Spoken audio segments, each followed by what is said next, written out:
Caríssimos alunos da Mito Concursos, bem-vindos novamente à nossa aula sobre trabalho escravo ou escravidão contemporânea. Meu nome é Gustavo Nogami. Falaremos nessa segunda aula sobre a competência da Justiça Federal e a atribuição do Ministério Público Federal para o delito de trabalho escravo, ou redução à condição análoga de escravo. Nessa segunda aula, nós trataremos desses tópicos que são muito relevantes para os concursos, sobretudo, como dissemos, concursos do Ministério Público Federal, Justiça Federal, Justiça do Trabalho, Ministério Público do Trabalho, Defensoria Pública da União, Delegado da Polícia Federal, Advocacia Geral da União, e inclusive para advogados que militam nessa seara.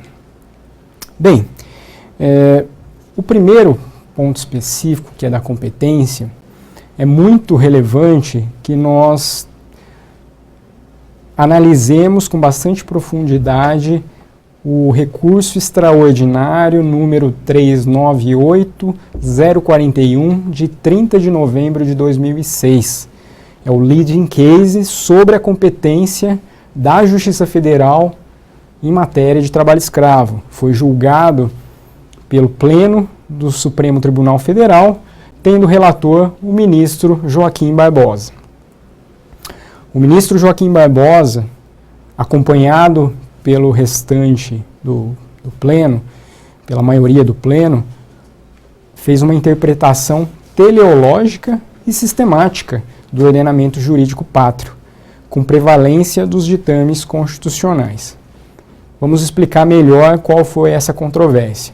Até esse leading case, o julgamento desse recurso extraordinário, o artigo 149, ele era lido de forma literal.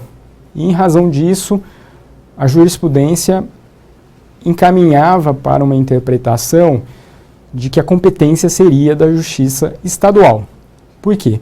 Porque o artigo 149 do Código Penal, de redução à condição análoga de escravo, ou plágio, ele está situado topograficamente no capítulo que trata dos crimes contra a liberdade individual.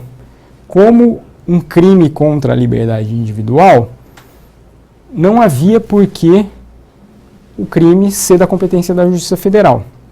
Até porque a Constituição Federal ela não prevê essa como uma das hipóteses da competência federal. Posteriormente, com a alteração do Código Penal ocorrida, como nós falamos, em 2003, em que o tipo penal do artigo 149 ele foi alterado, houve uma demonstração clara de que aquele tipo penal ele não afeta tão somente a liberdade individual, ele afeta também a dignidade da pessoa humana e a organização do trabalho brasileira como um todo.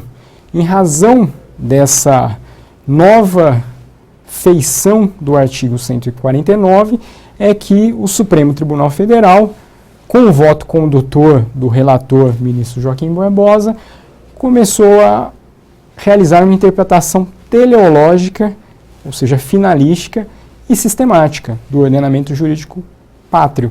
Com isso, concluiu que a competência para julgamento, para processamento e julgamento dos delitos que fossem cometidos envolvendo o artigo 149 do Código Penal seriam da competência da Justiça Federal. Essa decisão do ministro do Supremo Tribunal Federal, do Pleno, por sua maioria, em especial o voto condutor do ministro Joaquim Barbosa, foram muito relevantes e foram extremamente aprofundados nos conceitos constitucionais de dignidade da pessoa humana, de organização do trabalho no Brasil, concluindo por essa competência federal. Vale muito a pena a leitura desse voto condutor do recurso extraordinário 398-041 de 2006.